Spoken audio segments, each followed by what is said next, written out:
Tonight on CTV News at 5. I think community pride is the most important thing in the world. Cleanup concerns. Maritimers take trash into their own hands. What we hear often from guests is that it's kind of like Disneyland for women. Welcome to the Wine Spa. Halifax entrepreneur combines two of her favorite things. It was luck or fate or destiny or serendipity, whatever you want to call it. But there was a reason she was on that tour that day. And I firmly believe that. And close call. Charles Barkhouse from the Curse of Oak Island is grateful for a mystery tourist who led him to a life-saving diagnosis. Cloudy and cool tonight with some rainy weather on the way in for the end of the week. Live from the Maritimes News Center, this is CTV News at 5.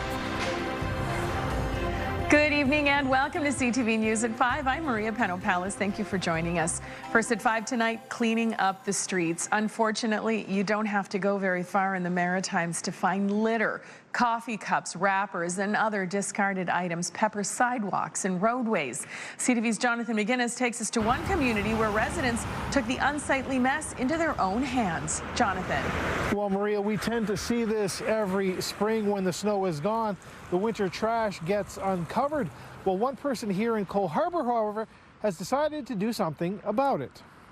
Personal trainer Rick Horseman got a workout of a different kind this past weekend. I put a call out to my members, and 24 of us showed up here, and we just litter picked up and down Cole Harbour Road from Otago to Cumberland, and we gathered 100 pounds of garbage. Horseman, also known as Rick My Trainer, says it only took them an hour to fill their bags. A lot of cigarette butts, a lot of flossers, those little tooth flossers, a lot of those, and just miscellaneous wrappers, plastic. Roadside trash is an unfortunate part of spring. This year, however, seems particularly bad. There's a lot of garbage. If you really pay attention, there's garbage everywhere. It's everywhere. City spokesperson Jake Fulton says crews have been out since early this month, and they have a lot of ground to cover. Through this spring cleanup, we will go through 1,500 kilometers of roadway cleaning, and that's about 3,000 kilometers of curbs that'll get cleaned, and then all the sidewalks and bike lanes that run along them. The cost of cleaning up is built into the city's snow clearing budget. Any street that's plowed by a contractor for the municipality, they are also, part of that contract is to do the first cleaning of the street at the end of the winter season, so that's built into the contract. The debris can't be cleaned up fast enough for Michael Hammer, whose daily walks aren't as pleasant as they could be if the garbage was gone. They need bring somebody out there cleaning it up, I guess. And I'm not sure whose responsibility it would be, but it certainly does take from the ambiance of the area, yes. Residents can call 311 to report garbage on municipal property. Anything on private property is the responsibility of the owner. Rick Horseman tells me he'd like to make his community garbage cleanup a semi-annual event. You can be sure, Maria, he'll be looking for volunteers for his next one. Thank you, Jonathan. CTV's Jonathan McGuinness in Cole Harbour, Nova Scotia for us this evening. Turning our attention to Todd Battis now. Todd, once you see it, it's so hard not to see it, and you notice it everywhere. And I have to admit, I've noticed more this year than usual. Quite a bit out there, isn't it? Yeah, absolutely. Maria, at 6 o'clock, we're going to spend a fair amount of time talking about your health. New Brunswick Premier Susan Holt is touting her progress. When it comes to the government's 5-year health plan, the Premier says they're halfway to their goal of establishing collaborative health clinics. But with thousands of people still without a doctor, the Premier admits they still have a long way to go. We will get the details tonight in your newscast. Now, the way Nova Scotia calculates the number of people who are considered to have a family doctor or healthcare team is under the microscope. Some argue the methodology used by the province is not accurate, that it might be painting an inflated picture of success. We'll hear the debate at 6. Pests, yes, gulls among them, are top of mind for a local health centre and community college in the Halifax area. Some seagulls have been making a nuisance of themselves. Coming up, that is one of the different ways that they're looking at getting rid of the problems. Callum Smith will bring us the details. Kayla Mitchell is in the CTV Weather Center with a look at the current temperatures. Kayla. Yeah, thank you, Todd. So cloudier conditions across a good portion of the Maritimes today. Some areas dealing with some showers moving through. That include parts of New Brunswick and areas of the southwest of Nova Scotia. Now, temperatures are cooler where the winds are coming in off of ocean waters right now, and that's mostly around the Atlantic coastline of Nova Scotia, where temperatures are being held between 3 and 7 degrees for those coastal communities, and parts of the Bay of Fundy coastline in New Brunswick around 8 degrees. It's also cooler across much of Cape Breton. Temperatures there between 5 and 7. We do see some areas, though, with temperatures in the low teens, including parts of Prince Edward Island and some northern areas of Nova Scotia, including the Annapolis Valley and Amherst. As well, many locations in New Brunswick are sitting with temperatures between 8 and 12, those 17 up around Edmundston, the northwest of the province. Taking a look at the winds, they're mostly out of an east and southeast direction. They're being sustained in a lot of cases between around 10 and 30 kilometers per hour. We are getting a few gusts reported, especially around the Atlantic coastline of Nova Scotia, in the range of around 30, 40 kilometers per hour, a little bit higher than that down around Backrow Point, with a gust close to 50 kilometers per hour there. Over on radar and satellite, here's what's left of the showers. So they're moving across eastern areas of New Brunswick. A few of those showers coming into parts of Prince Edward Island. Still some showers head in the direction of areas of Cumberland, Colchester, Hants counties in Nova Scotia, certainly present in around Annapolis County, and even a low chance there could be a shower that passes through the Halifax area as we make our way through this evening and tonight. But we have more wet weather on its way in for the end of this week. Widespread rain for the region expected late Thursday into Friday, and I'll talk more about that a little bit later on. Maria. Thank you, Kaylin. We will see you a little later on. Right now, though, time for our first break here on CTV News at 5. Still ahead, find out how to win a $2,500 gift card to Charm Diamond Centers just in time for Mother's Day. We also have these stories. I'm Stephanie Seacos in Brookside, Nova Scotia. Coming up on CTV News at 5, serving up sweets. I'll tell you about the mother-daughter duo behind this pink shed and how you can enjoy some delicious treats. That's still ahead on CTV News at 5. I'm Vanessa right here in downtown Halifax, and I'm here with Angela Shabelski. She is the owner of the Wine Spa, a beautiful spa here in downtown Halifax. She's going to talk about how they're gearing up for Mother's Day, which is expected to be pretty busy. So we'll tell you all the details coming up on CTV News at 5. Welcome back. So CTV and Charm Diamond Centers want to help you charm your mother. With Mother's Day just around the corner, you could win a $2,500 gift card to Charm Diamond Centers to help show mom just how much you care. Whether it's personalized gems, a diamond bracelet, or the perfect pendant to wear close to her heart, every mom deserves some sparkle in her life. To enter, go to ctvatlantic.ca or click on the QR code on your screen right now. We'll announce the winner on Friday, May 8th. Good luck, everybody. And speaking of dear old mom, the Wine Spa in downtown Halifax is gearing for one of their biggest events of the year, Mother's Day. As CTV's Vanessa Wright shows us, they've created a unique experience for those who need a little rest and relaxation. It has all the makings of a perfect spa, calm colors, soothing candles, and a fully equipped bar. What we hear often from guests is that it's kind of like Disneyland for women. Angela Shabowski opened the Wine Spa 2 years ago, a place where guests are encouraged to socialize. Initially, I really kind of poo-pooed the idea. I thought, no, there's no way I'm going to start a spa or salon. It's not really my background. But then I started to think about some spa experiences I've had in the past where I've gone with a friend, but we've both gone in different directions for our spa day and really didn't get a chance to connect. From manicures to facials, some packages even offer an Italian lunch. I wanted somewhere where you always stayed with your friends, where you were able to laugh, there was fun music playing in the background, and you really left, with sore cheeks from laughing and great memories. The Wine Spa is getting ready to pamper dozens of guests on Mother's Day. It's not only their biggest event of the year, but one that represents the story behind the business. Part of my inspiration in starting the spa was my daughters. I have 2 girls, 14 and 15, and they both have businesses of their own. One makes candles and one makes soaps. And so when I was kind of running through the idea of if a spa would work for me, I thought I could retail their products here and hopefully inspire them. Maybe one day they might want to take it over. And continue what their mother started, providing a place visitors can sip and soak all day long. Vanessa Wright, CTV News, Halifax.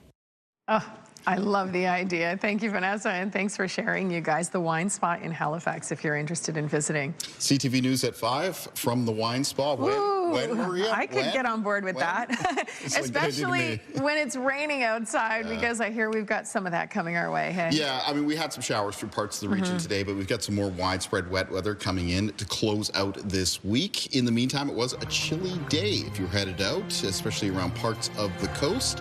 Looking here at the scene from DeWolf Park in Bedford. I'll have more on the forecast after the break.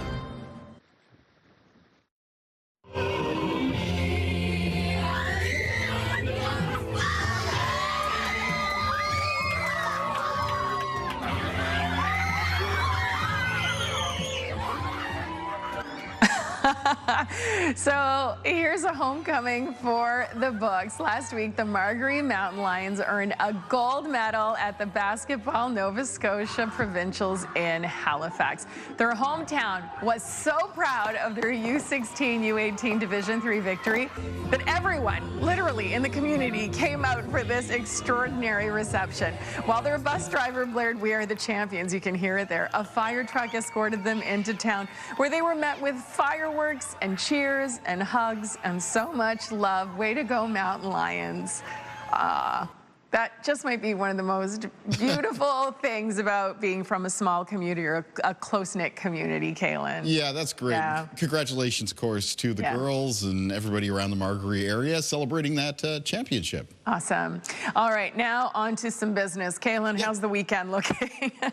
The weekend, actually, Saturday, looks pretty decent. It's just what's between now and the weekend that we're going to have to deal with, and that is some rainy weather.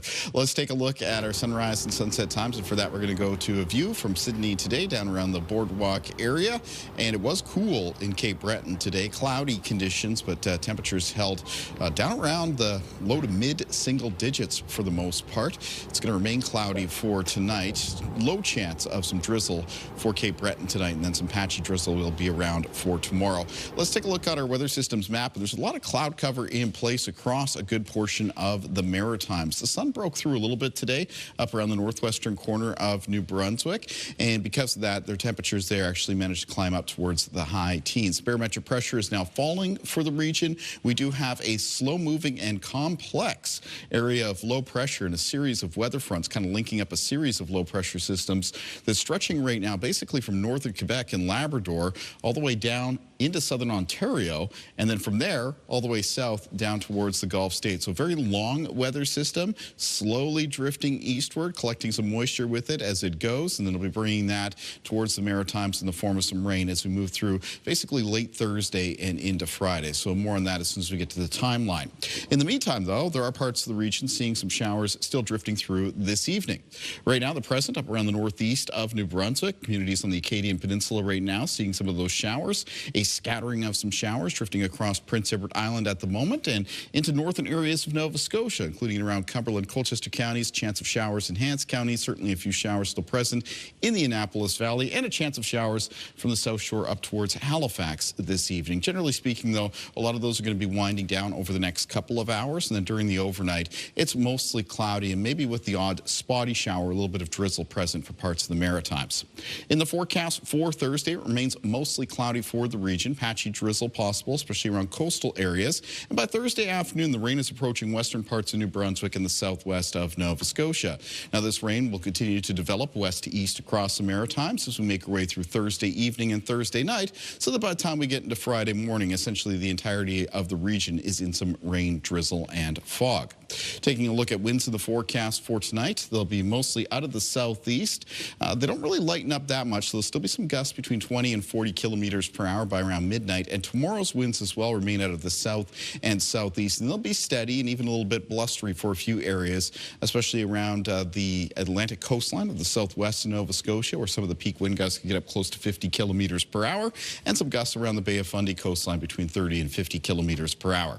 Now, low temperatures tonight for the Maritimes will be mostly falling down to around the low to mid single digits, and then high temperatures in the forecast for Thursday in the range mostly of 10 to 14 degrees for New Brunswick, a little bit cooler at Graham and Anne, closer to 9, 12 degrees for Charlottetown and Prince Edward Island. For Nova Scotia, away from the Atlantic coastline, some high temperatures between 10 and 14, but for Cape Breton and communities on the Atlantic coastline, most of the highs between 4 and 9 degrees. On Friday, again, it is rain, drizzle, and fog for the region. Within the rain, there is a risk risk of some downpours or even a few embedded thunderstorms. A few parts of the Maritimes are underneath some special weather statements with the potential of some overall rainfall totals that might be in excess of 40 or even 50 millimeters for some areas. That rain will be clearing away as we move through Friday night into early Saturday morning. Let's take a look at our weather watcher for tonight. And tonight's weather watcher is coming in from Hallie Benmore from Cambridge, Nova Scotia. Hallie has sent us a drawing of being out walking her two Jack Russells, Kedgie and Finn. Thank you, Hallie. Great job. Weather watchers can come in anytime to CTV Weather Watchers, P.O. Box 1653, Halifax, Nova Scotia, B3J2Z4, or email kaylin.mitchell@bellmedia.ca. Maria. Thank you, Caitlin. So a mother and daughter have turned their love of baking into a colorful venture. As CTV's Stephanie Seco shows us, they opened an eye-catching shed where they share their treats with the community. If you've driven through Brookside, Nova Scotia recently, you may have noticed a pink shed has popped up. It was way busier than I anticipated. We sold out in an hour and 25 minutes, I think. Simply Sweet and Savory, a home-based bakery run by a mother-daughter duo, recently expanded. She really wanted to get it done for opening day, so my brothers-in-law, my sisters, my dad, even just some family friends came by and helped build the shed and paint the shed. Beth Radford and her mother Sharon have always loved to bake. It's something that brought them even closer together when they were both dealing with health issues. We found that baking really helped us when we felt the need to do something. And I already bake when I'm anxious, so it just felt natural, and she taught me to bake. So I don't know, it fit together, and slowly we've been doing more markets because it gives us something to look forward to. For Radford, this venture is also about community. People were walking down with their dogs and their kids, and you could see like people recognizing each other in the community. It was the most wholesome thing. The shed is first come, first serve, but people can also pre-order if they want to guarantee they'll get their favorite treat. We're really excited about our Pop-Tarts as well. We finally got a dough that we're really happy with and is really flaky. The two have big hopes for the future. We do still have the dream of opening a cafe one day and a place where the community can hang out around each other and, you know, get to know other locals. For now, the Pink Shed will feature a variety of sweet treats, but Beth Radford says they hope to host a few fun events this summer here at the Shed. Stephanie Seco, CTV News, Brookside, Nova Scotia. Thank you, Stephanie, and thank you to Beth. And by the way, if you would like a sweet treat for yourself, the Pink Shed will be open this Sunday from noon until 4 at 764 Brookside Road in Brookside, Nova Scotia. And go early because remember, they sold out last time in an hour and a half. Looks pretty awesome. All right, time for our final break here on CTV News at 5. But first, a preview of our next story. Hi, I'm McConvey here on the location of the Curse of Oak Island. Coming up on CTV News at 5, you'll hear from historian Charles Barkhouse about his own encounter with a treasure, someone who potentially saved his life. Oh, Canada, our home and native, hatred, love. Buffalo Sabres fans stepped in after a microphone malfunction during O Canada before last night's playoff game. The fans didn't miss a beat once they realized what was happening. The game was between Buffalo and Boston, but the Sabres always sing O Canada before home games because of the number of Canadian Sabres fans. Buffalo, by the way, is about 8 kilometers from the Canadian border. Definitely nice to see and hear that.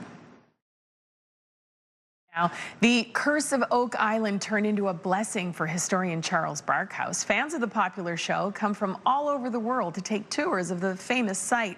And as CTV's Emma Convey reports, one of them may have saved his life. This is where it all began in 1795, and hopefully this is where it's going to end, one way or the other. The global hit TV series The Curse of Oak Island is filmed here. It holds a special place in historian Charles Barkhouse's heart. He grew up in the area and has a passion for the over 220-year-old mystery. Last September, while guiding a tour, he also met his guardian angel here. After the tour, we get back to the base area there, and a lady got off, and she was approaching me, and I thought she was going to ask me a question about Oak Island, but she introduced herself, and she said, "Could I examine your neck?" And she kind of felt my neck, and she said, "You got to call your doctor immediately." Which is exactly what he did. After several tests, he was diagnosed with thyroid cancer. They took the cancer out, discovered that it was medullary thyroid cancer, which, if left undetected and untreated, will affect your liver, your lungs, and is fatal. It's a rare and aggressive form of cancer. They also removed over 40 lymph nodes. 23 of those were cancerous too. He's thankful for the mystery tourist every day. I put a post up about this because early detection and early treatment for anything is important. And there were some things stated on the internet that just wasn't true, and I wanted to set the record straight. So I refer to her as my guardian angel. Barkhouse doesn't know her name. Given the turn of events, he wishes he had taken her contact information to thank her. Everything lined up. It was like a perfect storm that day. You know, everything lined up, and she was in the right place at the right time. And I wish she was here right now. I would thank her, because I'm telling you, she probably saved my life. Now that he's on the mend, he's preparing for another season of tours. The team is getting the center up and running and adding more exhibits for Oak Island enthusiasts. We've been shut down basically since COVID, but last year we started up the tours, and the response was just amazing. There's so many people just want to come here and experience it. You know, I've often had people say, "Well, do you mind if I take a rock?" And I'll say, "Well, as long as it's not gold or silver color, yeah, you can take any rock you want." As for the show, season 14 premieres in November. It will showcase not just the curse, but the blessing of Oak Island. Emma Convey, CTV News, Oak Island, Nova Scotia. Thank you, Emma, and thank you so much to Charles. Yeah. You know, what an amazing story and a wonderful ending to something that could have been quite terrible. I like that, the blessing of Oak Island. Yeah, absolutely. Love that. All right, so now we're looking for some warmer weather, at least, Kaylin. Found it kind of chilly today. Yeah, it was kind of cloudy and certainly cool for parts of the Maritimes where the wind was blowing in off of ocean waters for today. It is some rain that's headed in our way, in our direction to close out this week before we get to the weekend forecast. So more on that coming up at CTV News at 6. We'll see you and Todd at 6. I will see you tomorrow. The national news is next.